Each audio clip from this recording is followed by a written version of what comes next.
사랑하는 미주교회 성도 여러분, 주님의 이름으로 문안드립니다. 또 하나님의 특별한 은혜로 우리 남가주 장로회와 또 함께 미주교회 성도님들을 위해서 말씀의 잔치를 열 수 있게 되어서 참으로 기쁘게 생각합니다. 지금 우리가 해야 할 일은 시대의 긴박성을 깨닫고 예수님 안에서 믿음으로 끊임없이 성장하는 것입니다. 이러한 과정 속에서 정품 변화의 완성이 이루어지는 것이며 또한 우리에게 맡겨주신 복음의 사명을 다 할 수 있다고 생각을 합니다. 사랑하는 성도 여러분, 이러한 기회를 통해서 많은 은혜 받으시고 또 믿음 안에서 끊임없이 성장하셔서 예수님의 모든 뜻을 다 이루시는 거룩한 주의 종들 되시기를 간절히 바랍니다.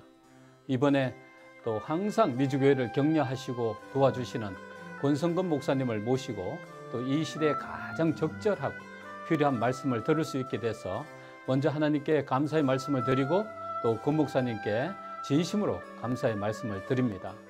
이번 영성 세미나를 위해서 수고해 주신 남가주 장로회 회장님과 또 임원 여러분들께 감사의 말씀을 드립니다. 그리고 EM 미니스트리 임원들, 또 미주교회 협회 임원들, 그리고 영상 편집을 위해서 수고해 주신 분들께 감사의 말씀을 드립니다. 미주교회 성도 여러분, 특별히 말씀을 전하는 권 목사님을 위해서 기도해 주시고 또 말씀을 듣는 모든 분들이 큰 은혜를 받을 수 있도록 기도해 주시기를 간절히 부탁드립니다. 사랑하는 성도 여러분, 건강하시고 행복하세요. 사랑합니다. 전국에 계시는 사랑하는 성도 여러분, 안녕하십니까? 지난 어두웠던 한 해를 보내며 성도님들 많이 보고 싶었고 만나고 싶었고 더 많은 사랑을 나누고 싶었던 한 해였습니다. 슬픈 일들도 있었지만 더 깊은 신앙을 심어주는 은혜의 시간이기도 했습니다. 오늘부터 북미주 사회봉사부 부장으로 계신 권성근 목사님을 모시고 우리들의 믿음 생활을 다시 한번 돌아볼 수 있는 기회를 주신 하나님 은혜에 감사를 드립니다. 성령 충만한 하나님의 남은 교회에 속한 성도 여러분, 이번 기회를 통하여 개인적으로 성령 충만함을 받아 이 시대의 사명, 새 천사의 기별을 전파하는 일에 우리 주님 오시는 그날까지 하나님 앞에 부끄러울 것이 없는 일꾼으로 믿음 안에서 전진합시다. 감사합니다.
왠진 몰라도 주님께서 이곳에 오셔 우리를 데리고 하늘 집에 가신다오.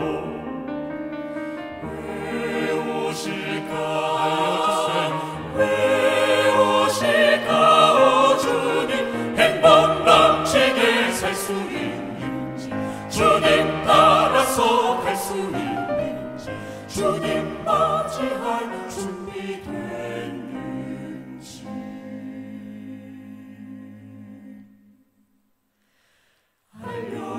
주세요.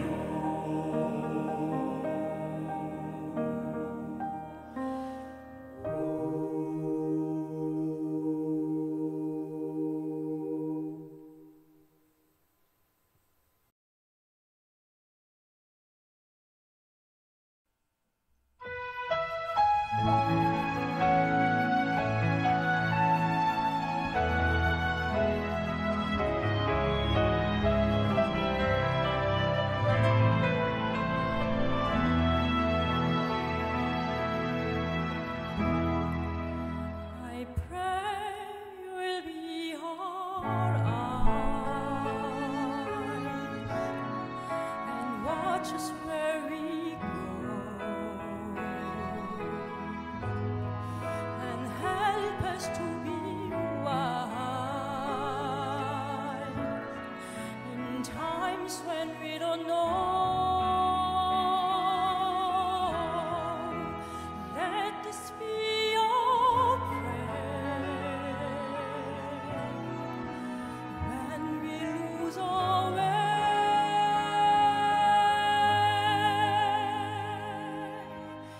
Lead us to a place, guide us with your grace, to a place where we'll be safe. La luce che tu I hai pray we'll find your light nel cuore resterà and hold it in our heart. a ricordarci When che stars go out each night, l'eterna stella sei nella mia preghiera. let this be your prayer. Quanta fede When c'è shadows fill all day, lead us to a place, guide us with your grace, give us faith so we'll be safe. Sogniamo un mondo senza più violenza, un mondo di giustizia e di speranza. Ognuno dia la mano al suo vicino, simbolo di pace, di fraternità. La forza che cita Yes, can life be high il desiderio che and watch us from above. ognuno trovi amore In our peace so we'll find. intorno e dentro sé. God is all true love. Let this be your prayer, Let this be your prayer. just like every child. Just like every child. Need to find a place, guide us with your grace, give us faith so we'll be safe. E la fede che hai acceso in noi,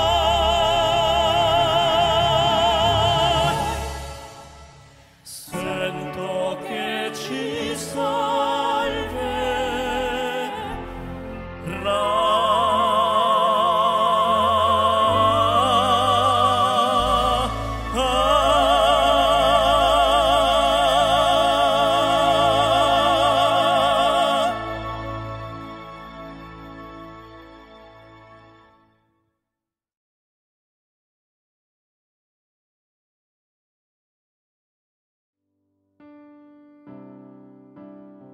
하늘에 계신 하나님 아버지, 미주에 계신 우리 온 교우님들, 힘들고 불편한 코로나 팬데믹 상황하에서도 건강을 지켜주시고 큰 어려움 없이 보호해 주시고 인도해 주신 은혜를 감사드립니다. 주님, 지금 온 세계는 경제적 어려움과 자연재해, 기근, 그리고 온역 소식으로 커다란 고통과 어려움 가운데 있습니다. 우리 주님의 다시 오심의 발자국 소리가 점점 더 크게 들려오는 시점에 우리가 살고 있음을 정말 실감하게 됩니다. 이러한 때 우리 모두 각자의 삶이 더욱 주님과 연결된 매일 매순간의 삶이 되도록 더욱 우리 모두에게 굳건한 믿음과 용기를 주시옵소서. 특별히 금번 미주교회협회와 남가주 연합장로회가 공동 기획한 코로나19 이후의 미주 재림교회 선교 전략을 위한 특별 세미나를 계기로 혹 느슨했었던 우리 자신들을 돌아보며 다시 한번 새로운 다짐을 하게 해 주시옵소서. 우리 미주 한인 재림교회가 새로운 선교 전략과 함께 주님께서 주신 사명을 온전히 감당할 수 있도록 주님 함께하여 주시옵소서. 오늘 이 온라인 집회에 참여한 우리 모든 성도님들에게 성령님 임재하셔서 주님과 동행하는 성도의 삶을 살 수 있도록 특별한 복을 허락하여 주시옵소서. 주님, 이 시간 특별히 간구하옵기는 말씀을 대언하실 주의 종 권성근 목사님에게 복 주셔서 이 시간 선포하실 그 말씀으로 우리 온 교우님들 새로운 헌신과 함께 앞으로의 삶이 더욱 주님께서 부여하신 사명에 충실할 수 있도록 큰 힘과 용기를 얻는 이 시간 되게 하여 주시옵소서. 오늘 이 시간 이후로 예정되어 있는 매일의 집회 일정을 지켜주시고 주님 홀로 영광 받으시옵기를 우리 주 예수 그리스도의 이름으로 간절히 기도드립니다. 아멘.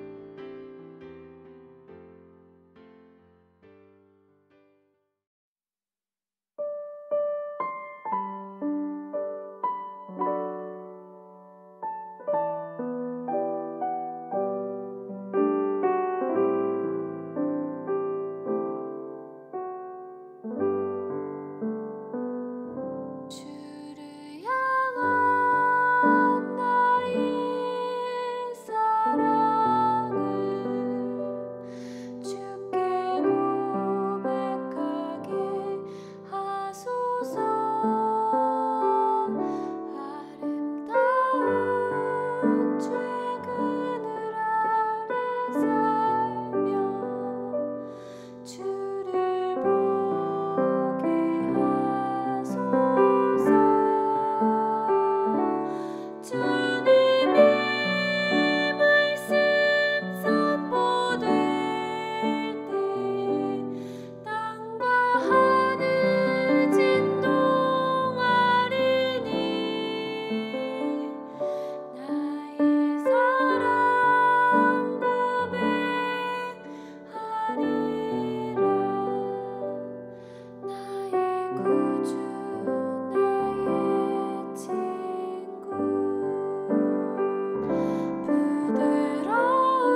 안녕하세요. 주님의 이름으로 문안드립니다. 먼저 이런 귀중한 시간을 허락하신 하나님과 북미주 교회 협회 그리고 남가주 영납 장로회 지도자 모든 분들께 감사드립니다. 저보다 참으로 훌륭하신 많은 선배 목사님들과 이 교수님들이 계신데 저에게 이 과분한 시간을 허락하셔서 정말 송구스럽고 부담이 많이 됩니다. 이 요청을 받고 기도하면서 하나님께 제가 정말 온전히 이 강의 준비에 집중할 수 있도록 제 생각을 주관하여 주세요라고 기도했더니 지난 4월 29일 북미 지회 총회에서 지난 20년 동안 봉사한 지역사회봉사 부장으로서의 직분에 다시 재선되지 않았습니다.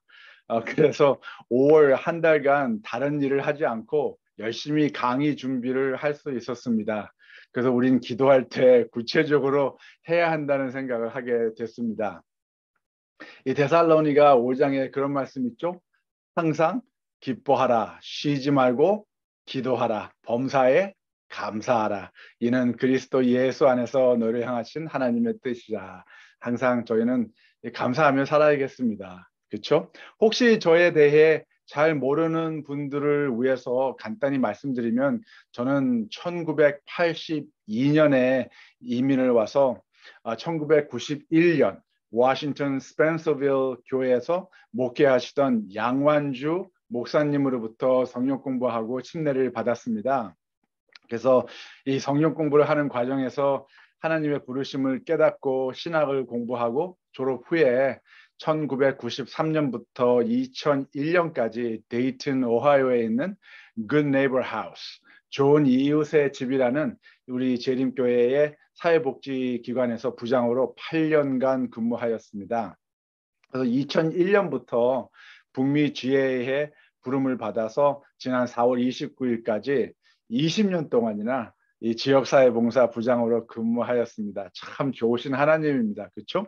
예, 전 이 과정 속에서 미가서 6장 8절 여호와께서 우리에게 구하시는 것이 오직 공의를 행하며 인자를 사랑하며 겸손히 내 하나님과 함께 행하는 것이 아닌가라는 이 말씀의 의미와 중요성을 조금이나마 이해할 수 있는 이 경험을 하게 하신 하나님께 참으로 감사드립니다.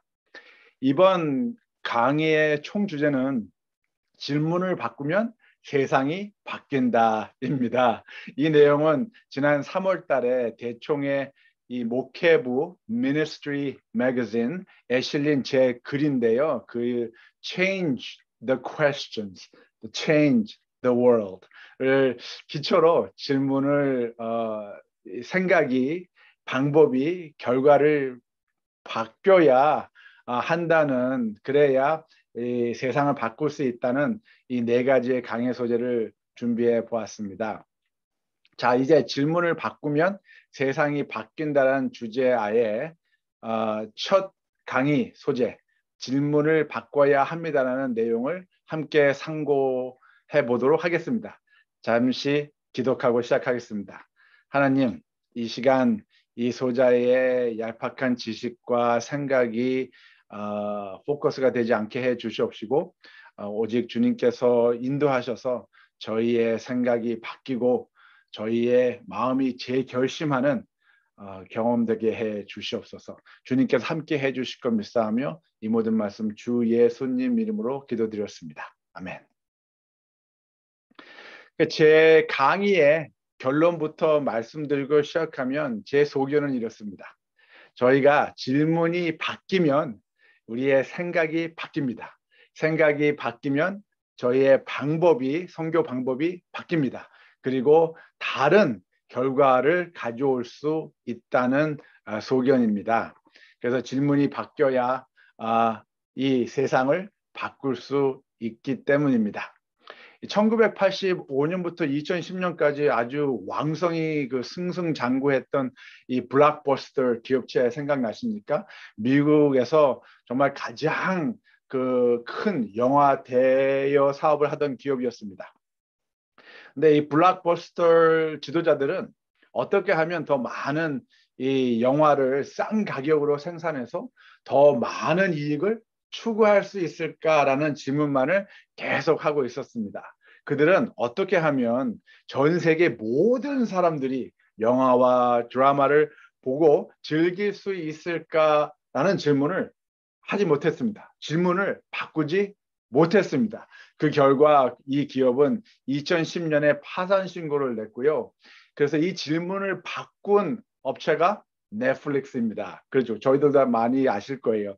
그래서 이 기업은 2021년에 그들의 순자산이 5.8 빌리언 달러가 됐습니다. 예. 토이스 R Us 다들 아시죠? 기억하실 거예요. 그들 역시 어떻게 하면 우리 장난감 가게에 와서 손님들이 장난감을 더 많이 구입할 수 있을까라는 질문만을 계속하고 있었습니다. 그들은 어떻게 하면 온 세상에 어느 곳에 있든지 장난감을 필요로 하는 모든 사람들을 위하여 어떻게 판매 방책을 변경하여야 하는가라는 질문을 하지 못했습니다. 그래서 결과적으로 70년 역사의 토이스 R Us 기업은 2017년에 파산 신고를 하고 말았습니다. 결론적으로 저는 이렇게 생각합니다. 고정된 생각으로 인해 또는 변화하는 사회와 시장을 제대로 인식하지 못하고 혁신으로 인해 발생한 시장 변화에 반응하지 않는 회사는 창의력 기회를 놓치는 경향이 있습니다. 변화가 산업의 근본적인 비즈니스 모델이 바뀔 만큼 충분히 크다면 이 오래된 학교와 같은 회사는 시장 점유율을 잃고 궁극적으로 파산할 위험에 처해 있습니다. 라고 말입니다. 고정 관념 때문에 명분을 따져가며 고집과 아집의 이 기관적, 근시안적 안목 때문에 이 myopic institutional goals 때문에 이 사회의 변화와 요구를 인식하지 못했기 때문에 어떤 기관들은 그들의 영향력을 상실하고 파산을 합니다. 혹 성도님들 중에서 이런 영리 단체의 현상이 우리 재림교회와 무슨 관계와 연관성이 있냐고 질문하실 수 있습니다. 그 대답은 아주 간단합니다. 북미 지혜 안에서만 생각해 볼 때 매사추세츠에 유치했던 저희 대학교 아틀란틱 유니언 칼리지가 문을 닫았습니다. 많은 재림 이 초등 또 중학교 고등학교가 문을 닫았습니다.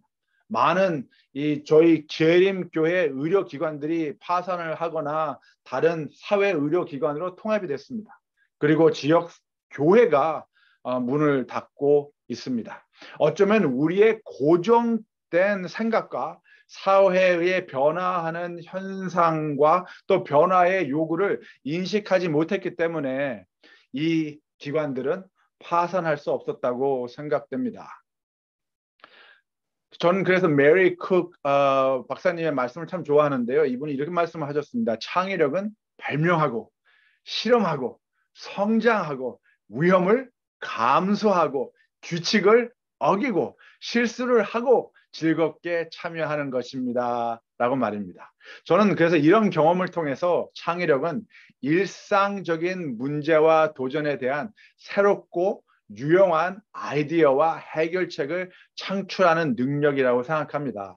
그래서 우리는 고정 관념과 기관의 제도적인 근시안적 안목과 이 현상에서 정말 벗어나지 못한다면 우리에겐 이 창의력 경험은 아마 단절될 것입니다. 이러한 배경을 가지고 전 강의를 시작하면서 성도님들께 이 추상화 사다리라는 관점을 제 강의를 통해서 한번 적용하는 경험이 되시길 부탁드려 봅니다. 구체적 관점과 추상적 관점의 차이를 통해서 적용되는 결과, 이 형성되어지는 가치관을 추상화 사다리라고 합니다. 우리의 관점이 어디에 중요성을 두고 있느냐 하는 과제가 우리의 초점을 상당히 다른 가치관에 둘 수 있기 때문입니다. 예를 들어서 이 한 아내에게 땅콩은 자식보다 더 귀한 그녀의 친구입니다. 이 관점은 극히 구체적인 관점입니다. 그러나 땅콩이라는 구체적인 관점에서 추상적인 관점으로 저희가 이해성을 넓혀가면 땅콩은 강아지, 포유동물, 살아있는 것, 사물이라는 관점으로 이해하게 되는 것입니다. 자, 왜 이것이 이렇게 중요할까요? 미국에서 이제 있는 이야기인데 남편들이 은퇴를 하면 이 남편들이 해야 할 일 중에 하나가 가장 중요한 일 하나가 아내가 사랑하는 애완용 강아지를 잘 돌보는 것이랍니다. 그 이유가 아내가 남편을 집에서 내쫓을 수는 있지만 이 강아지는 내쫓지 않기 때문입니다. 그래서 이 남편이 아내에게 사랑을 받으려면 아내가 사랑하는 땅콩과 잘 지내야 되는 것이죠. 그래서 이 아내의 초점은 어디에 있는 것입니까? 맞습니다. 구체적인 것입니다. 아내에게 땅콩은 살아있는 사물이 결코 아닙니다. 그래서 추상적 관점에서 아내는 이 땅콩을 바라보지 않습니다. 그렇지만 남편의 초점은 어디에 있습니까? 그렇죠. 추상적입니다. 이 강아지는 살아있는 사물이지 내 자식보다 더 중요한 구체적 관점의 존재 가치가 결코 아니라는 것이죠. 그래서 이 다른 관점의 차이가 다른 이 가치관을 가져옵니다. 이해가 되셨으면 좋겠네요. 이 추상화 사다리의 중요성을 저희는 성경을 공부하는데도 적용할 수 있습니다. 이 제 설교는 하나님의 성경을 이해하는 과정에서도 이 추상화 사다리는 매우 중요한 역할을 한다고 생각됩니다. 예를 한번 들어볼까요? 이 고린도전서 5장 8절 보시면 거기에 비록 하늘에나 땅에나 신이라 칭하는 자가 있어 많은 신과 많은 주가 있으나라고 되어 있어요. 그 당시 많은 신과 주가 생겨났습니다. 하늘의 신, 지구의 신, 바다의 신, 불의 신, 바람의 신, 하다못해 이 마시는 술 신도 있었습니다. 또 주도 많이 생겼어요. 주가. 돈을 섬기는 주, 어떻게 하면 돈을 많이 벌 수 있는가, 그런 주겠죠. 또 음식, 또 건강의 주, 미모의 주, 또 장수하는 주, 뭐 정렬의 주, 하여간 모든 이런 주가 또 많이 생겼어요. 왜 이러한 결과가 생겼습니까? 결과적으로 질문이 잘못되었기 때문입니다. 질문이 잘못되었기 때문에 이런 결과가 생긴 것입니다. 이들의 질문은 하나님이 무엇인가라는 구체적인 관점에서 시작되었습니다. 하나님이 무엇이냐는 질문은 잘못된 질문입니다. 하나님은 무엇이냐는 질문이 아니라 누구냐는 질문이 되었어야만 했습니다. 하나님이 누구냐는 질문은 추상적 관점에서 하나님이 모든 만물을 만드신 창조주이시며 인류를 구속하신 구세주이시며 자유롭고 은혜로우신 심판자이심을 대답할 수 있습니다. 다시 말씀드려서 사람들은 또 이 진리가 무엇이냐고 질문합니다. 요한복음 18장 38절 보시면 빌라도가 예수님께 질문하죠. 진리가 무엇이냐라고 말입니다. 빌라도의 이 구체적 관점에서의 질문은 전 잘못되었다고 생각됩니다. 그래서 빌라도는 예수님께서 추상적인 대답, 내가 곧 길이요 진리요 생명이니라 라는 추상적 관점의 말씀을 이해하지 못했습니다.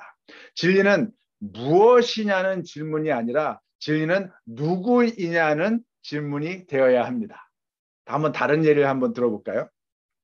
1800년대 이 초에 여러 이 종교 단체들이 형성됐습니다. 그런데 물론 많은 신학적 개요의 차이점이 있었지만 한 가지 공통적인 관점이 있었는데요. 그것은 바로 이 요한계시록의 14만 4천에 대한 이 해설이었습니다. 이 구체적 관점에서 실질수라고 다들 생각을 했어요. 그런데 이제 문제가 생겼습니다. 무슨 문제가 생겼을까요? 이 모든 종교 단체들이 교인 수가 14만 4천을 훌쩍 넘어가고 있는 겁니다. 그래서 이 교회 단체들이 이제 이 구체적인 관점을 어떻게 해야 하는가 고민에 빠졌습니다. 결과적으로 그 사람들은 모두 우리 다 이 구체적인 관점에서 추상적 관점으로 바꾸기로 결정을 했습니다. 그래서 이 숫자가 실질수가 아니라 추상적인 숫자임을 인식하기 시작했습니다. 그래서 14만 4천에 대한 이 다른 관점은 전혀 다른 기독교의 가치관을 형성하게 되는 겁니다.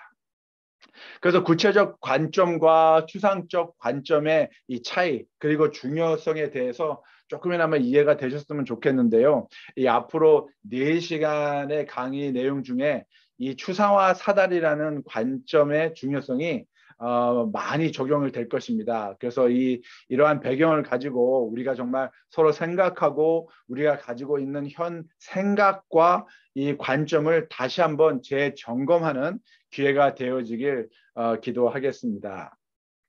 이 추상적 사다리의 관점을 통해서 저는 질문이 바뀌면 생각이 바뀌고 생각이 바뀌면 방법이 바뀌며 방법이 바뀌면 결과가 바뀐다고 저는 생각을 합니다. 그래서 데이빗 바시 목사님이 이런 말씀을 하셨는데요. 같이 한번 볼까요?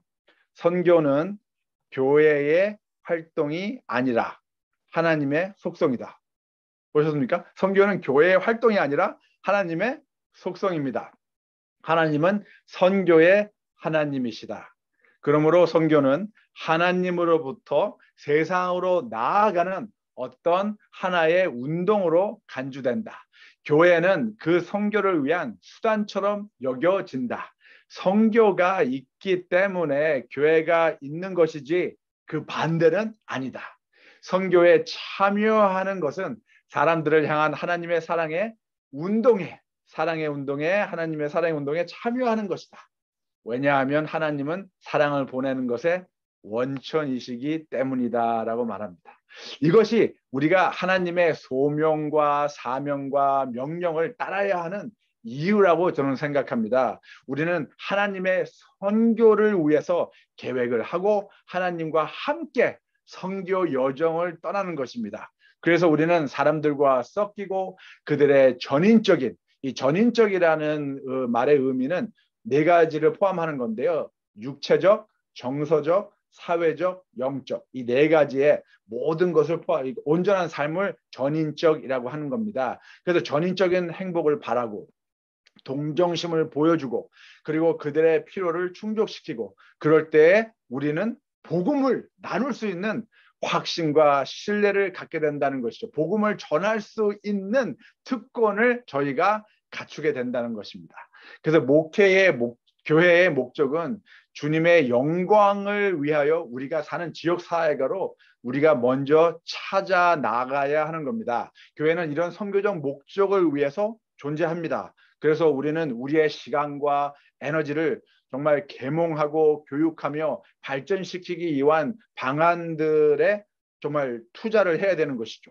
이 선교적 교회 운동 과정에서 우리와 함께 할 제자들을 양성해야 하는 것입니다. 이럴 때 이 선교 사명을 위임받은 제자들이 다른 사람들을 제자로 삼을 수 있기 때문입니다.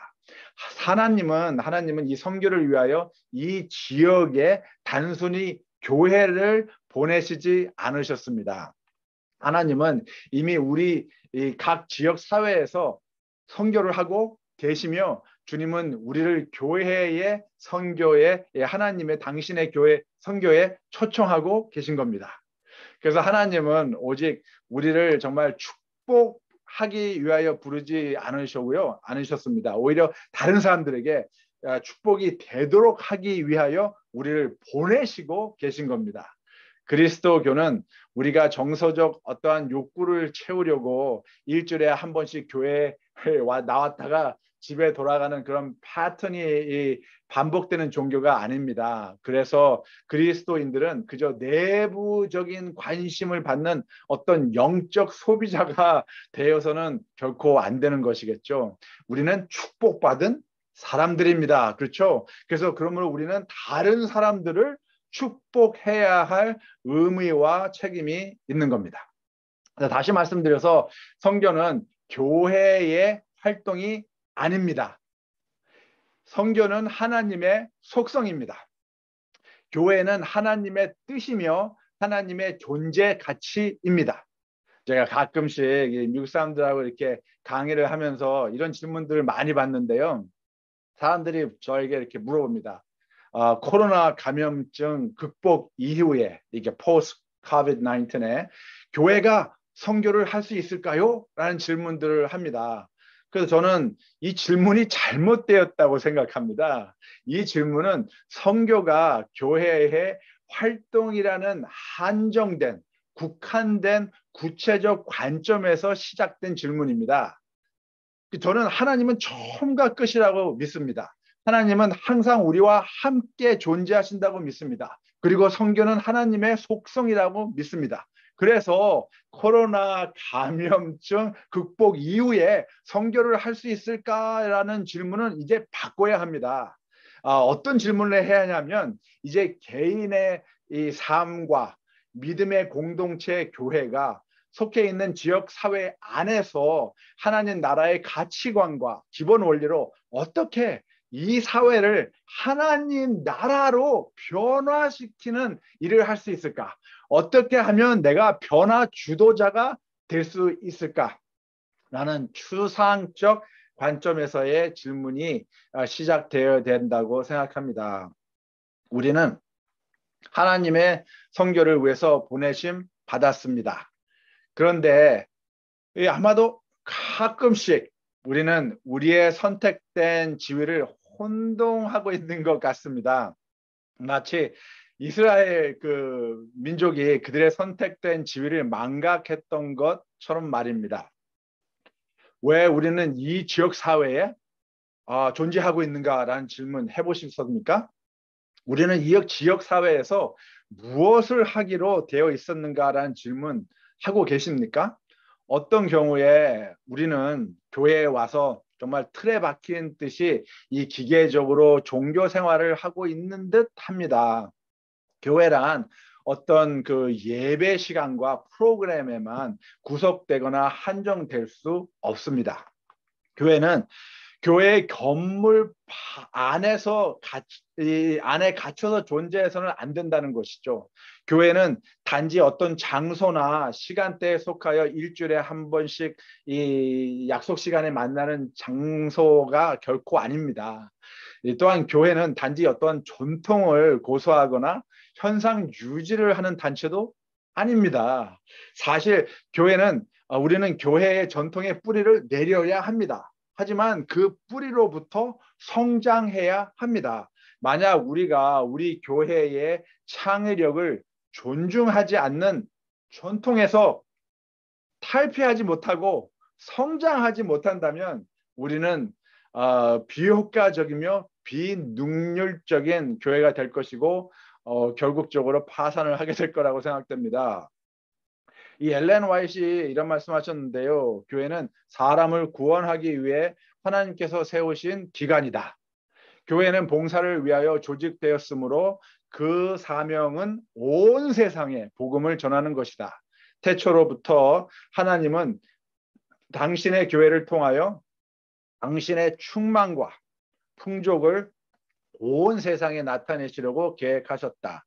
하나님께서 어두움에서 불러내어 그의 기이한 빛 가운데 들어가게 하신 교인들은 하나님의 영광을 나타내야 한다라고 말씀하셨습니다. 그래서 교회의 존재 가치는 이 전인적 사회 봉사와 통전적 사회 활동을 위해서 조직되어진 것이라고 생각됩니다. 쉽게 얘기해서 사회 봉사는 배고픈 사람들에게 음식을 나눠주는 것을 사회 봉사라고 합니다. 사회 활동은 배고픈 사람들에게 음식을 나눠주는 것이 아니라 그 빈곤을 퇴치하는 것을 말하는 것이죠. 그러니까 사회 봉사는 빈곤 없는 세상을 만들어가는 일입니다. 이 빈곤한 사람들이 보다 적극적으로 빈곤을 극복할 수 있는 힘을 지니게 도와주고 빈곤을 해결할 수 있도록 하는 것 또한 교회의 사명이라는 것이죠. 그렇기 때문에 교회는 매주마다 이렇게 모여서 행하는 종교적 프로그램이 되어서는 결코 안 되는 것입니다. 교회는 우리의 삶을 통해서 하나님께서 왜 우리들에게 먼저 다가오셨는지에 대한 표현이어야만 합니다.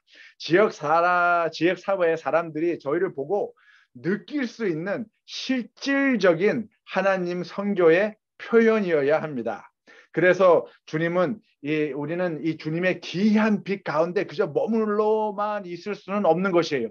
우리는 다시 사회로 향해서 변혁자로서, 변화 주도자로서 존재하여야 합니다. 우리는 세상의 소금과 빛이 되도록 하나님의 선택을 받았습니다. 그렇죠? 그래서 교회가 위치한 지역 사회의 소금과 빛으로 존재해야만 합니다. 크리스토퍼 라이시 목사님이 이런 말씀하셨는데요. 참 재밌습니다. 성교는 우리의 것이 아니다. 성교는 우리의 것이 아니다. 성교는 누구의 것입니까? 하나님의 것이다. 분명히 하나님의 성교 사명은 우리가 관여하는 성교를 통해 흘러나가는 선행 실체이어야 한다. 다시 말하면 하나님이 세상에서 그분의 교회를 위한 사명을 갖고 계시지는 않았지만 하나님은 세상에서 하나님의 성교 사명을 위한 교회를 갖고 계신다. 성교는 교회를 위해 만들어지지 않았다. 교회가 성교를 위해서 만들어졌다. 누구의 성교를 위해서요? 하나님의 성교를 위해서입니다. 성교는 교회를 위해서 만들어진 게 아니라 교회가 성교를 위해서, 하나님의 성교를 위해서 만들어진 겁니다. 그래서 이 교회는 장소와 시간에만 국한된 존재 가치가 되어서는 결코 안 된다는 것이죠. 제가 하와이에 출장을 갔다가 하와이 저희 재림교회 목회하고 계신 고영 목사님 교회를 방문했습니다. 그리고 아주 참 좋은 대화도 나누고 교훈을 또 받고 왔는데요. 고영 목사님께서 이런 말씀을 해주셨어요. 교회의 역할이 두 가지가 있는데 하나는 뭉치는 교회의 역할이 있고 또 하나는 흩어지는 교회의 역할이 있다라고 말씀해 주셨습니다. 그렇죠. 교회는 한 무리로서 뭉쳐서 해야 할 일이 있고 또 개인적으로 흩어져서 해야 할 일이 있는 겁니다. 그래서 저는 추상적인 관점에서 실체적인 교회의 존재 가치는 예배 후에 시작된다고 생각해요. 예배가 끝난 후에 이 실제적인 교회의 존재 가치는 시작된다고 생각합니다. 어떻게 해요? 각 교인들을 통해서, 흩어진 교회를 통해서, 그들의 가정에서, 이웃에서 살아있는 교회로 존재하는 것입니다. 그래서 이것이 바로 doing church와 being church의 다른 가치관을 성립하는 과제인 것입니다. 또 이 교회는 하나님의 선교적 운동의 표현이어야만 합니다. 하나님의 선교적 도구가 되어야 합니다. 그래서 모든 재림교회, 이 교육기관이나 출판사나 의료기관이나 이 모든 기관들이 다 선교적 운동에, 하나님의 선교적 운동에 참여를 해야 하는 것이죠. 이 로안 윌리엄스가 이런 말씀하셨는데요. 하나님의 교회가 선교 사명을 갖고 있는 것이 아니라 선교의 하나님이 교회를 가지고 계신 것입니다. 참 의미 있는 말씀이죠. 그러므로 교회는 쉽게 얘기해서 하나님의 선교 사명을 완수하는 데 있어서 하나님의 손에 쥐어진 이 연필과 같다는 겁니다. 이 도구라는 것이죠, 교회가. 결코 교회가 이 손이 아니에요. 손이 아니라 하나님의 손에 쥐어진 도구라는 겁니다. 그래서 교회는 이 교인들을 주님의 제자로 준비시키고 개발시켜서 하나님과 효과적으로 동역하는 사람들로 인문 양성을 해야 합니다. 지역사회를 하나님의 나라로 변화시키는 영적 지도자로 인문 양성을 하여야 한다는 것이죠. 근데 이 간혹 말입니다. 우리는 이 매력적인 교회가 되기를 선호합니다. 이 attractional church라고 하는 건데요. 이 단면적으로 이 와서 보라 라는 이런 어떠한 수동적 메시지를 가지는 교회들을 얘기하는 겁니다. 그래서 그러한 교회들은 그들이 가장 중요하게 생각하는 것, 가장 관심을 갖는 것은 무엇일 것 같으세요? 예, 맞습니다. 매주 예배 드리는 겁니다. 매주 예배 드리는 것이 가장 그들에게 중요한 이제 관심거리예요. 그리고 최고의 목표는 그 지역에서 매력적인 교회가 되는 것이 될 수 있습니다. 그래서 매력적인 이 교회들, attractional church들은 솔직히 어떨 때 보면 이 우리 지역 사회를 그저 영혼 수학의 한 낚시터로만 생각을 하고 바라봅니다. 이 매력적인 교회들은 사람을 볼 때 이 정말 소중한 영혼에 하나님께 속한 영혼은 이 소중한 영혼으로 바라보지 않고 그냥 구도자 자격으로 있나 없나를 따지면서 다가갑니다. 왜냐하면 우리는 단지 교회의 내적 성장에만 관심이 있기 때문입니다. 그래서 우리는 어떻게 하면 이 지역 사회에서 최고의 교회가 될 수 있습니까? 라는 질문을 하고 있는 건데요. 이 질문을 바꿔야 한다는 것이죠. 이 포스트모더니즘 과 또 후기 기독교 시대, 포스트 크리스천즘이라고 하는 이 세대는 저희가 이제 개념화 시대라고 합니다. Age of Conceptualization. 그래서 이 개념화 시대는 이 attractional 교회보다는 missional church, 선교적 교회를 선호합니다. 이 시대의 사람들은 그들의 삶의 의미를 찾는 것이 모든 사람들이 공통적으로 중요시하는 것이라고 생각하고요. 그래서 감정과 공감대를 그 중요한 과제에 함께 형성하며 또 사회에 영향을 주려고 합니다. 그래서 이 개념화 시대의 사람들은 공공기관이나 민간, 종교 그리고 모든 이 상생 이 관계에서 함께 일하는 것을 선호합니다. 사회 공동체 참여의 소망을 교회로부터 요구하고 있습니다. 또한 이런 사람들은 협업 관계라고 하는데요. collaboration, 이 협업 관계는 협력 관계하고 틀린 거예요. 협력은 cooperation이고 협업은 collaboration입니다. 이게 좀 차이가 있는데 제가 네 번째 강의 때 말씀 자세히 드리겠습니다. 하여간 협업 관계의 가치관을 중요시하며 이 협업 관계가 진정한 사회와 개인의 변화를 이끌어내는데 효과적이라고 생각합니다. 이 개념화 시대 협업 관계를 중요시하는 사회의 사람들은 지역 사회에 도움을 주기 위하여 존재하는 교회를 필요로 하고 소망합니다. 그래서 이들은 교회가 구호 사업도 하고 구제 사업도 하고 개인과 사회 공동체 발전을 위해서 또 사역도 하고 그리고 체계화된 어떠한 그 변화와 사회 개혁과 같은 다양한 그 사역의 기회들을 교회가 사회에게 제공해 줄 것을 소망합니다. 그래서 코로나 감염증 극복 이후에 교회의 선교는 정말 전인적 선교와 통정적 선교를 위해서 새로운 질문을 해야만 합니다. 그래서 우리는 정말 어떻게 하면 이 지역에서 가장 좋은 교회가 될 수 있을까라는 질문을 이제 그만하시고 우리는 어떻게 하면 이 지역 사회 공동체를 위하여 사회와 함께 동참하는 최고의 교회가 될 수 있습니까? 라는 이 질문으로 바꿔야 한다는 것입니다. 예. 자, 이제 이 하나님의 선교 사명을 더 구체적으로 이해하기 위해서 다른 것들에서 한번 연구해 보도록 하겠습니다. 저는 이 추상적인 관점에서 기독교는 하나님과 함께하는 여정이라고 생각합니다. 그런데 불행하게도 어떤 하나님의 백성들은 그 여정을 확실히 이해하지 못하는 경우가 있는 것 같아요. 누가복음 17장에 보시면 바리새인들이 예수께 와서 질문을 합니다. 하나님의 나라가 언제, 어느 때 임할 것인가를 이제 묻습니다. 근데 예수님은 이 질문의 답변이 초점이 어디에 있어요? 어느 때가 아니라 하나님의 나라가 오늘 어디에 있느냐고 반문하고 계신 거예요. 예, 보십시오. 바리새인들이 하나님의 나라가 어느 때에 임하기를 묻거늘 예수께서 대답하여 이르시되 하나님의 나라는 볼 수 있게 임하는 것이 아니요라고 하셨어요. 영어로 하면 좀 쉽게 느껴지는데요. The coming of kingdom of God is not something that can be observed. 그러니까 저희가 이렇게 careful observation 뭐를 통해서 자세한 연구를 통해서 하나님 나라가 가까이 왔다 뭐 이렇게 할 수 있는 것이 아니라는 겁니다. 또 여기 있다 저기 있다고도 못하리니 하나님의 나라는 어디에 있다고요? 너희 안에 있느냐. 그래서 엔토스라는 단어를 사용하셨는데 이 엔토스라는 단어가 참 재밌는 단어입니다.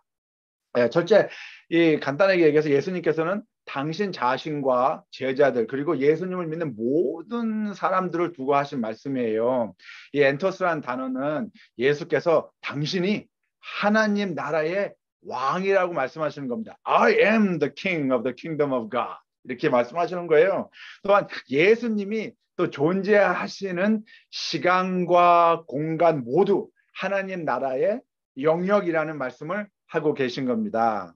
또한 이 하나님 나라의 이 왕이신 예수님을 믿고 예수님께 속한 모든 사람들 그들이 또한 존재하는 시간과 공간 모두 하나님 나라의 영역이라는 것이죠.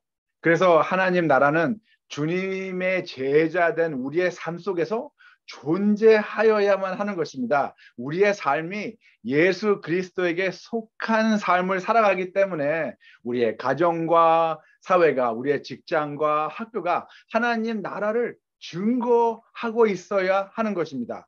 그래서 초점은 하나님 나라가 구체적 관점으로 언제 임하실 것인가가 아니라 추상적 관점에서 하나님 나라가 오늘날 어디에 존재하고 있는가여야 하는 것입니다. 우리가 개인적으로 그리고 교회에서 집단적으로 충실하게 존재한 결과로 인해서 우리는 이 세상의 하나님 나라의 일원으로서 우리 지역 사회의 변화를 가져와야만 하는 것이죠. 제가 즐겨 보는 책 중에 하나가 소명이라는 책이 있는데요. 아마 읽어보신 분들 많이 계실 거예요. 이 소명이라는 책에 이런 말씀이 있는데 참 제가 좋아하는 그 구절입니다.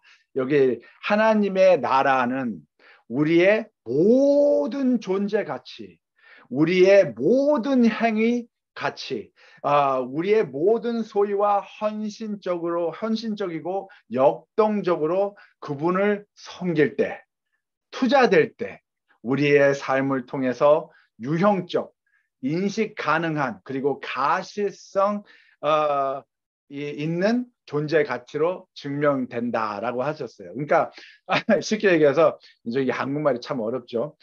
저희가 tangible하고 recognizable하고 visible한 이 하나님의 나라의 표상이 된다는 거예요. 그러려면 저희는 질문을 바꿔야 합니다. 어느 때, when 이 포커스가 아니라 어디에 하나님 나라가 존재하고 있습니까? 라는 초점이 바뀌어야 되겠죠. 그런데 우리 역시 어떨 때 보면 이 언제라는 초점에 너무 뭐라 그럴까요? 관심을 갖고 있는 것 같아요. 그래서 오늘 하나님 나라가 어디에 있는지를 놓쳐버릴 때가 있습니다. 어떤 그리스도인은 이 그리스도의 재림이 얼마나 가까운지를 이 재난과 전쟁과 사회의 악함과 이런 질병 이런 것으로 연구를 하면서 알아내려고 정말 너무 애를 쓰세요. 많은 시간을 투자하고 있습니다. 근데 우리는 바로 지금 우리의 삶에서 하나님의 나라를 개인적으로 사회 공동체로서 경험하는 데 초점을 맞춰야 합니다. 우리는 하나님 나라의 가치관과 기본 원리를 가르치는 데 실천하는 데 초점을 맞춰야 합니다. 그래서 언제라는 질문은 이제 바뀌어야 합니다. 초점은 언제가 아니라 어디에, 하나님 나라가 어디에라는 질문으로 바꿔야만 합니다.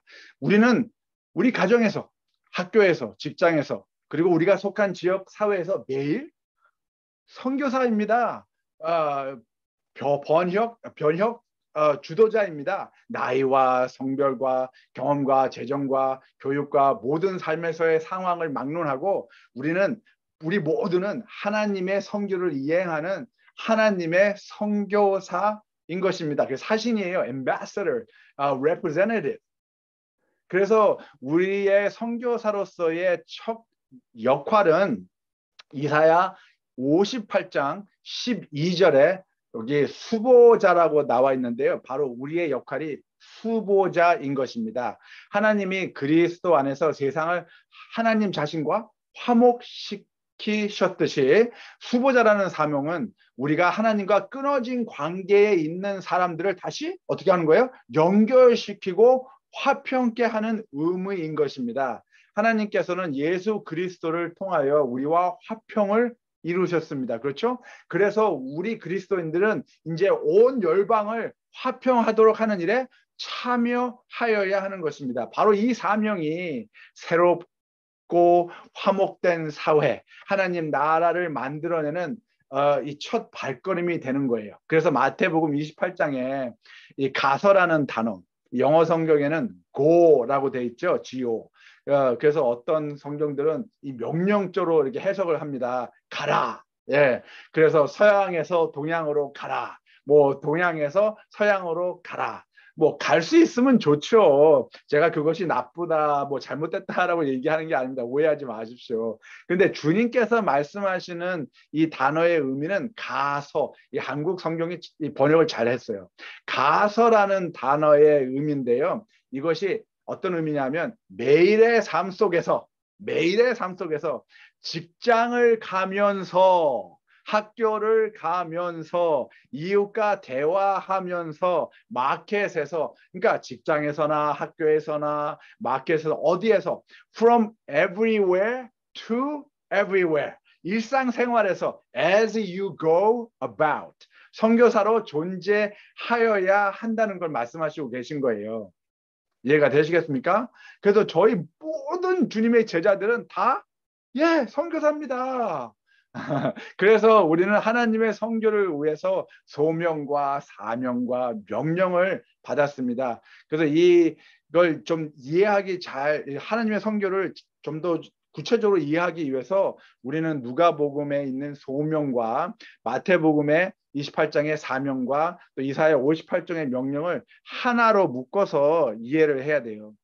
그래야 하나님의 선교를 제대로 이해를 할 수가 있습니다. 그저 그냥 마태복음 28장만 이렇게 하나 띄워가지고 Great Commission 해가지고선 이 이야기를 하면 전체적인 이해가 부족하게 됩니다. 자, 하나님의 선교 사명을 이해하기 위해서 또 다른 각도에서 한번 살펴볼까요? 누가복음 4장 18절 19절 한번 보겠습니다. 이 성경 구절은 아시다시피 이사야 61장 1절과 2절에 기록되어 있는 메시아의 선교 사명을 선포하고 계신 겁니다. 메시아가 하나님의 선교를 이렇게 실행하리라는 어떤 그 취임식 선언과 같은 것이에요. 읽어보시겠습니까? 주의 성령이 내게 임하셨으니 이는 가난한 자에게 복음을 전하게 하시려고 내게 기름을 부으시고 나를 보내사 포로된 자에게 자유를, 눈먼 자에게 다시 보게 함을 전파하며 눌린 자를 자유케 하고 주의 은혜의 해를 전파하게 하려 하심이라 하였더라. 이렇게 읽으셨어요. 자, 그래서 자세히 이렇게 이 말씀을 보시면 하나님의 선교 사명은 다음 세 가지의 중요점으로 이해할 수 있습니다. 첫째, 이 구원의 기쁜 소식을 선포하시는 하나님, 하나님의 사랑을 실천하시는 모습, 또 이 관계의 이 회복적 정의, 개인적 사회적 정의를 위한 하나님의 공의의 약속과 실천을 저희가 이 세 가지의 중요점으로 이해할 수 있습니다. 뭐 다들 이해하시겠지만 중간은 하나님의 사랑을 실행하는 것은 물론 어려움이 없을 거예요. 근데 첫 번째와 세 번째는 제가 잠깐 짚고 넘어가기로 하겠습니다. 이 구원의 기쁜 소식을 가난한 자에게 복음을 선포한다. 거기서 많은 사람들이 혼동이 있어요. 그리고 또 이 세 번째, 주의 은혜에 대한 선포에 대한 이 이해가 조금 불명료합니다. 그래서 조금 시간을 쓰도록 하겠습니다. 자, 첫째, 이 사명에 기록된 이 메시아의 사명에 기록된 이 가난한 자에게 복음을 전한다. 이 가난이라는 단어는 성경에 한 2000번 이상이나 사용됐는데요. 이 세 가지로 크게 나눠서 사용이 되었습니다. 세 가지 부류로. 그 첫 번째 부류는 거의 80%가 이 전인적 홀로스라고 하는 단어인데요. 이게 이렇게 아주 좀 전인적, 아까 제가 말씀드린 것처럼 육적, 정서적, 사회적, 영적 모든 면에서 온전치 못한 상태를 가난하다라고 얘기하는 겁니다.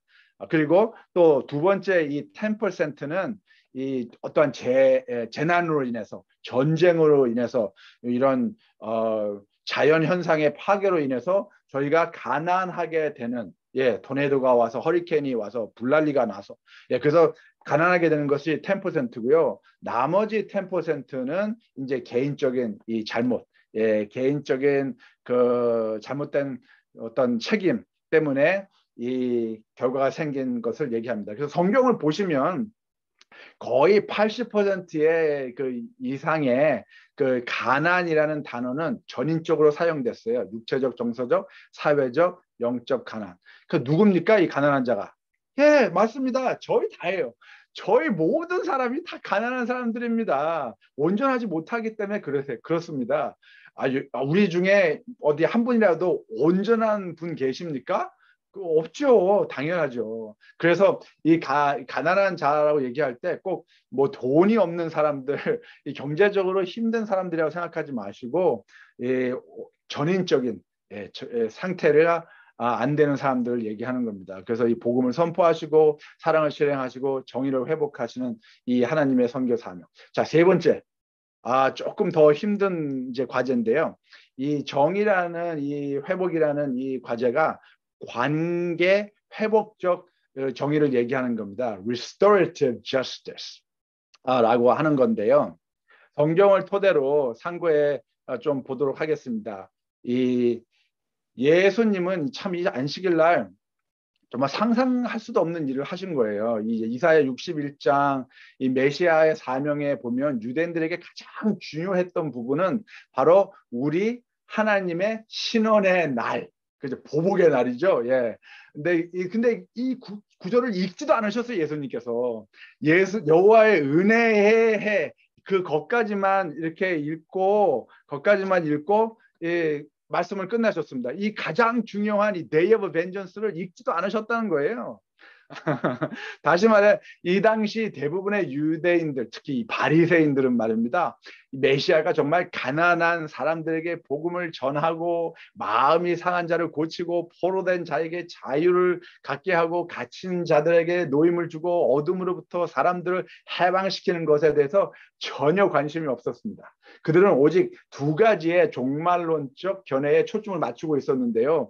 메시아가 곧 구세주가 오시면 두 가지의 마지막 때 징조가 이루어질 것이다. 그게 첫째가 뭐였습니까? 그렇죠. 여호와의 은혜의 해. 그리고 두 번째가 하나님의 신원의 날, 보복의 날. 이 두 가지였습니다. 그 대부분의 유대인들은, 특히 이 바리새인들은 이 두 가지 중에서도 어떤 걸 더 중요시했어요? 하나님의 신원의 날.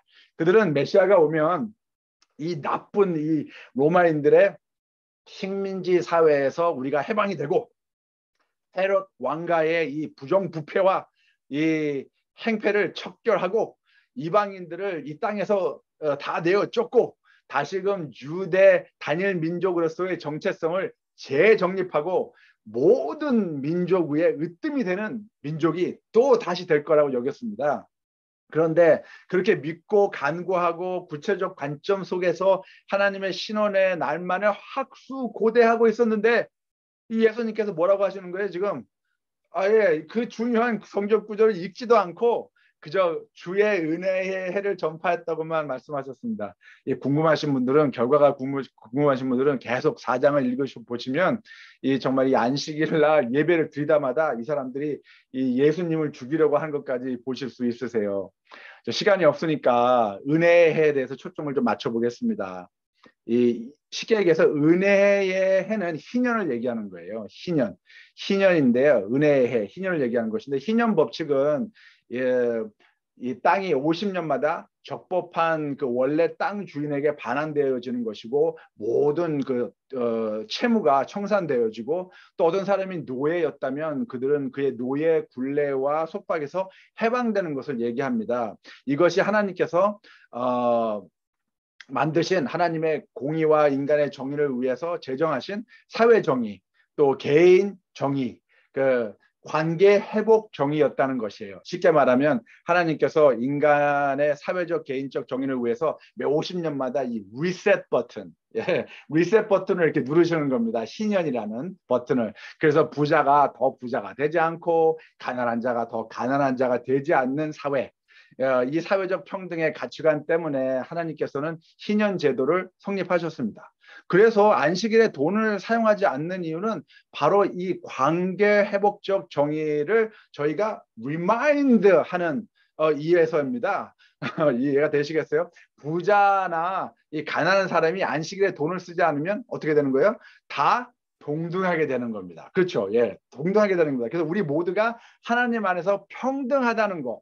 희년 제도는 우리가 하나님에 의해 평등하게 창조되었으며 하나님의 눈으로 우리 모두가 동등하며 또 이 사회의 시각에서도 우리가 평등하다는 것을 가르치는 안식일 가치입니다. 그렇기 때문에 안식일 준수는 이 안식일을 준수하는 재림교인들은 더욱 정말 사회와 개인의 정의를 통해서 정말 변혁적인 사회적 평등과 공평, 시민적 책임을 위해서 사회 봉사와 사회 활동에 관여하고 참여해야 하는 겁니다.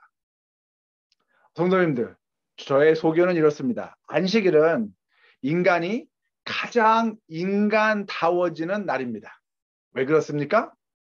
안식일에 인간들은 하나님이 창조주이시며 모든 만물이 하나님에 의해 창조되었음을 인정하는 날이기 때문에 그렇습니다. 그래서 매주 안식일은 이 안식년과 희년 제도의 중요성을 상기시키는 날이 되어야 하는 것입니다. 그래서 화이트님께서 안식년과 희년을 마련하신 것은 그동안에 발생된 국가의 사회적, 정치적, 경제적 구조의 그릇된 점을 대폭 실현하시려는 의도였다고 말씀하십니다. 안식일을 준수하는 것은 그냥 일하는 6일 동안과 일하지 않는 하루를 구별하는 날이 아닌 것입니다. 모든 인류가 일을 할 때보다 예배를 드리기 위해서 일을 중단할 때가 인간이 가장 인간다워진다는 진리를 가르치는 겁니다.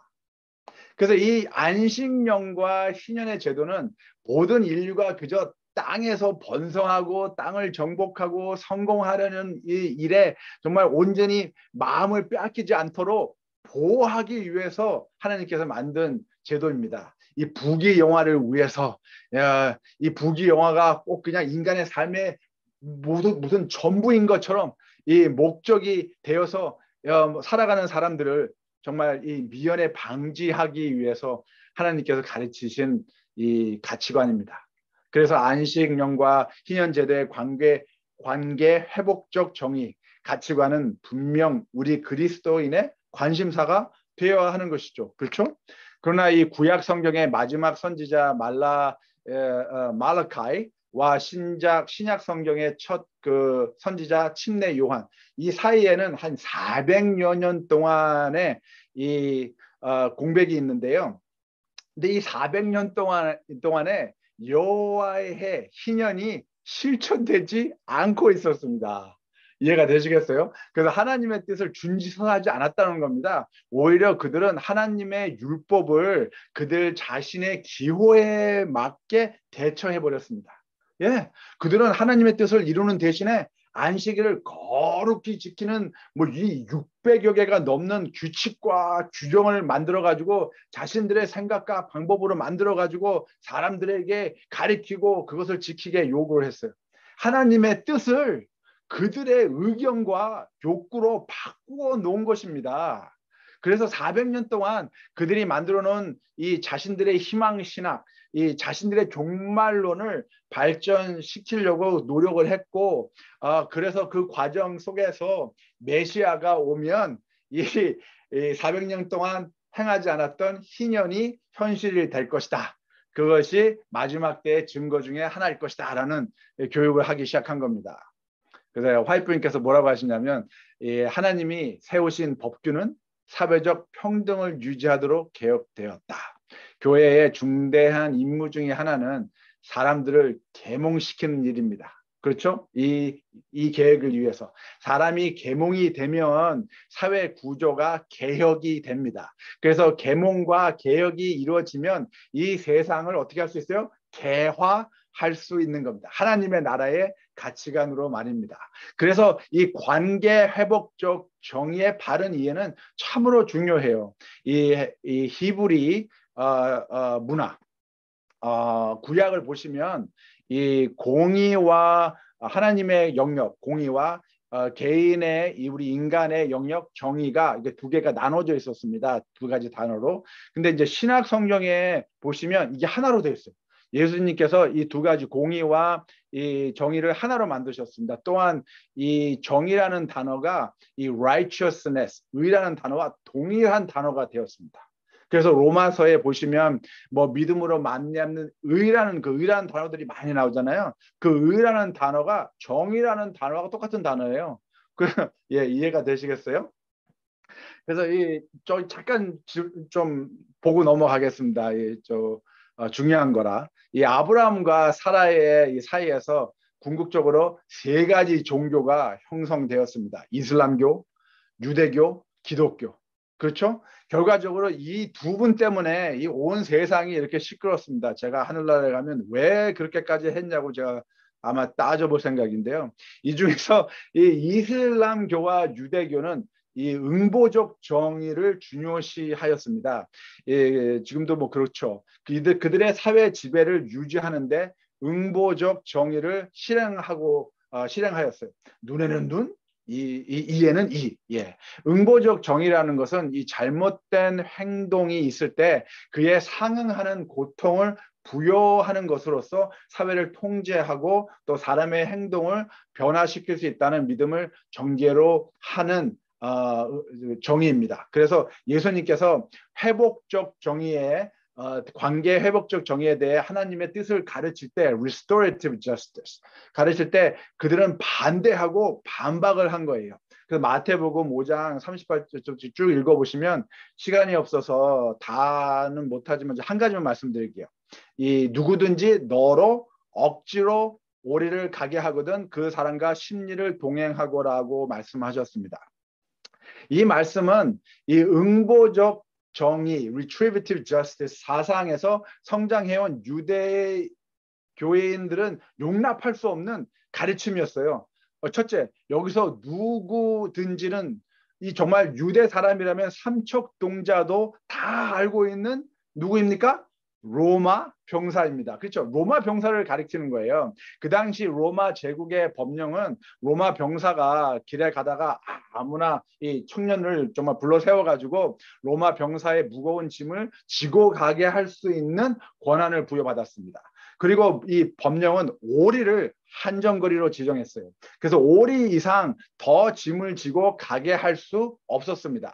그래서 그 당시 이 유대 청년들은 이렇게 가다가 멀리서 로마 병사를 발견하면 정말 길을 이렇게 비켜가곤 했습니다. 그러나 간혹 참 재수없게 이 걸린 청년들은 이 로마 병사의 짐을 지고 오리를 가서 로마 병사를 향해서 이 응보적 정의감을 불태우곤 한 것이죠. 그래서 그러면서 이사야 선지자의 예언을 되새겼습니다. 메시아가 오면 여호와의 은혜의 해와 하나님의 신원의 날을 전파하여 모든 슬픈 자를 위로하되 그러면서 말하면서 하나님의 신원의 날만을 기다렸습니다. 메시아가 오셔서 해결할 거라는 것이죠. 근데 지금 예수님께서 뭐라고 하시는 겁니까? 오리도 억울한데 심리를 동행하라고 하는 거예요. 이게 말이 됩니까? 예수께서는 희년의 기본 원리인 관계 회복적 정의를 추상적 관점에서 말씀하시고 계신 거예요. 무슨 뜻이냐면 예수께서 너희가 오리를 가서 화를 내고 욕을 하고 응보적 정의를 위해 소리를 지르는 것보다 오리로 한정되어 있는 로마 법령을 무시하고 자진해서 자원봉사자가 돼서 오리를 더 가면 너희는 로마 병정에게 그들이 너의 삶의 주인이 아니라 자비와 은혜의 하나님이 너희의 주인임을 증명하는 것이라는 가치관을 가르치고 계신 겁니다. 재밌죠? 예, 제가 다음 시간에는 이 오른뺨을 치고도 왼쪽 뺨을 돌려달아도 좀 말씀드릴게요. 자, 왜 이게 지금 중요한 과제가 되었느냐? 한 가지 도움이 될까 해서 말씀드리는데요. 벌써 한국에서는 10여 년 전에 미국에서 시작된 이 관계 회복적 정의를 도용을 했습니다. 그래서 이 관계 회복적 정의 가치관을 도입해서 각 분야에서 적용을 하고 있는데요. 한국 여러 기독교 단체들이 이 회복적 정의를 통해서 사회 활동과 개혁을 실천하고 있습니다. 이 슬라이드를 보시면 아시겠지만 회복적 사법이라는 이제 개념인데요. 피해자와 가해자가 사회적 재통합을 추구하는 일체의 범죄 대응 형식을 말하고 있는 겁니다. 또 최근 많은 갈등으로 얼룩진 이 학교 현장을 해결하기 위해서 회복적 생활 교육이 강조되고 있는데요. 많은 이 각 시, 도, 교육청에서 생활 지도라는 말을 이제 하지 않습니다. 이 생활 지도라는 말 대신 회복 생활 교육으로 이 표현을 바꾸고 있어요. 그 왜 그러냐면 바로 이 구체적인 이 생활 지도라는 관점이 이제 추상적인 관점, 이 회복적 생활 교육으로 변해가고 있기 때문에 그렇습니다. 그 이해성이 넓어지니까 그런 거죠. 그래서 회복적 생활 교육에 대한 필요성과 원리를 깨우치는 사람들이 이 사회를 지금 바꿔나가고 있습니다.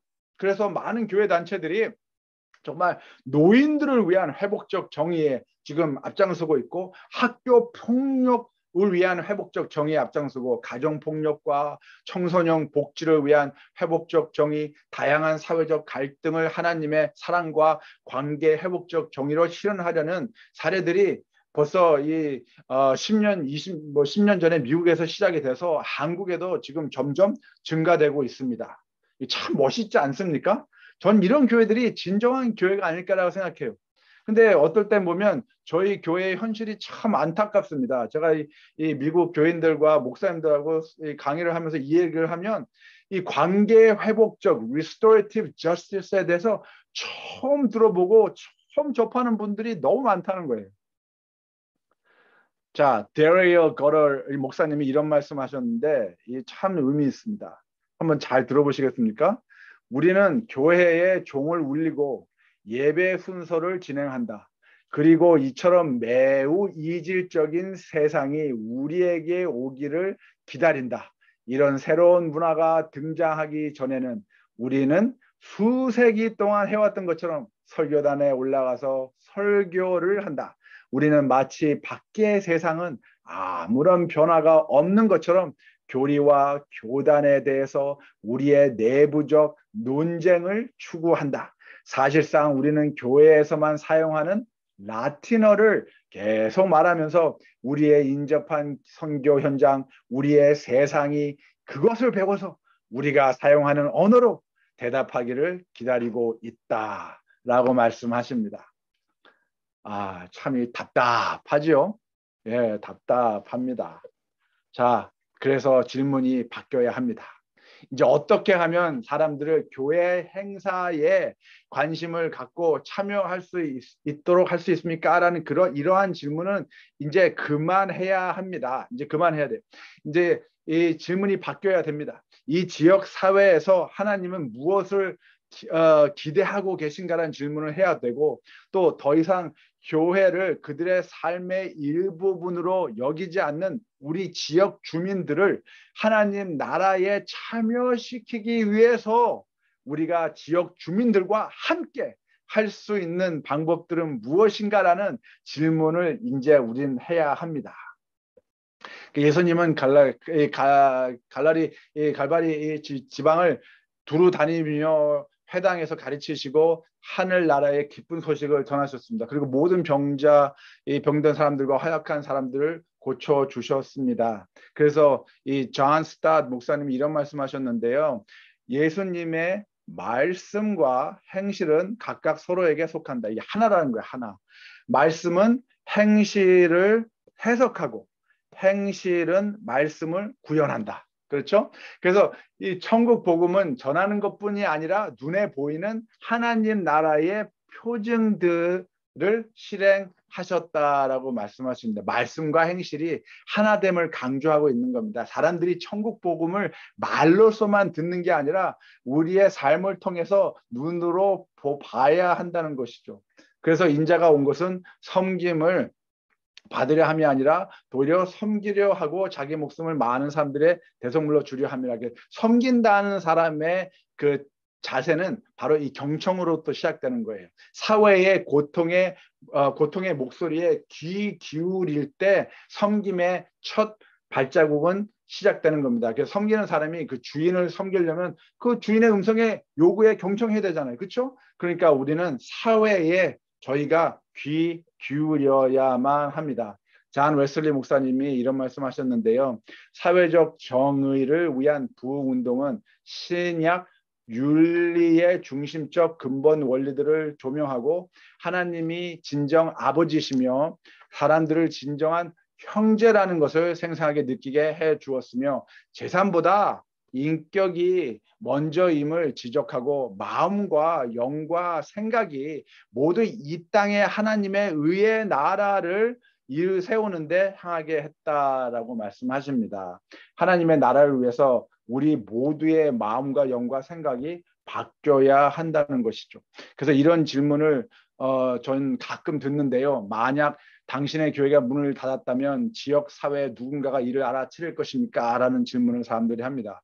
저는 이 질문에 반문을 하는데 이렇게 반문합니다. 지역 사회에서 우리 교회가 문을 닫았다고 해서 신경을 쓰는 사람이 뭐 있을까요? 라고 말입니다.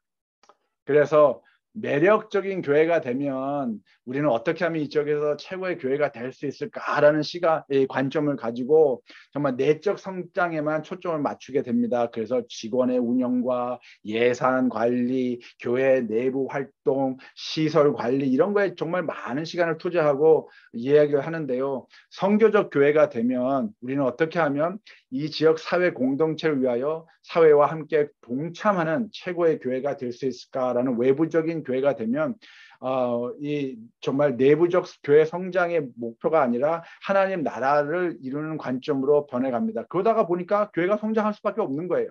As a byproduct. 우리는 하나님 선교의 핵심 가치, 하나님의 비전, 하나님의 선교 사명을 이행하기 위해서 지역 사회와 협력하고 장기 지속 가능한 지역 사회 개발을 통한 전도에 초점을 맞춰야만 합니다. 그래서 이 post COVID 이제 교회 선교는 이제 질문을 바꿔야 돼요.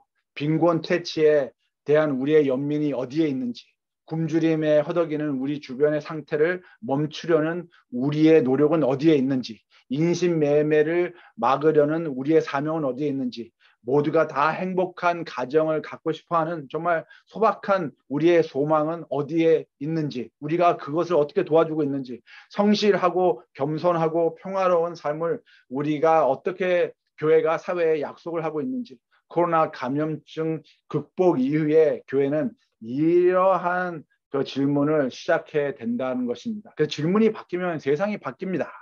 그래서 이제는 당신의 교회는 얼마나 큰가요? 라는 질문은 그만해야 되죠. 교인 수가 얼마나 됩니까? 헌금 금액은 얼마나 됩니까? 교회에 부속 건물이 몇 개나 있나요? 그러한 질문 대신 우리는 어떻게 우리 사회 공동체에서 그리스도인의 성육신적 인카네이셔널 미니스트리, 사랑을 함께 나누고 진리 되신 그리스도를 증거하고 있습니까? 라는 질문을 해야 합니다. 우리 교회가 어떻게 하면 정말 지역 사회의 문제점을 해결하기 위해서 존재하고 있습니까? 관계 회복적 정의를 실현하기 위해서 무엇을 하고 있습니까? 그리스도의 사랑과 행동으로 지역사회를 섬기며 신뢰를 쌓아가기 위해서 우리는 무엇을 하고 있습니까? 라는 질문으로 바꿔야 합니다. 이 코로나 바이러스 때문에 안식일에 교회의 문은 닫혀 있을 수 있습니다. 그러나 결코 하나님의 선교는 문을 닫을 수가 없습니다. 하나님의 선교는 교회의 활동이 아니기 때문입니다. 교회의 행사가 프로그램이 아니기 때문입니다. 질문을 바꾸면 생각이 바뀌고 생각이 바뀌면 방법이 바뀝니다. 방법이 바뀌면 다른 결과를 창출할 수 있습니다. 질문을 바꿔서 세상을 바꾸지 않으시렵니까? 감사합니다.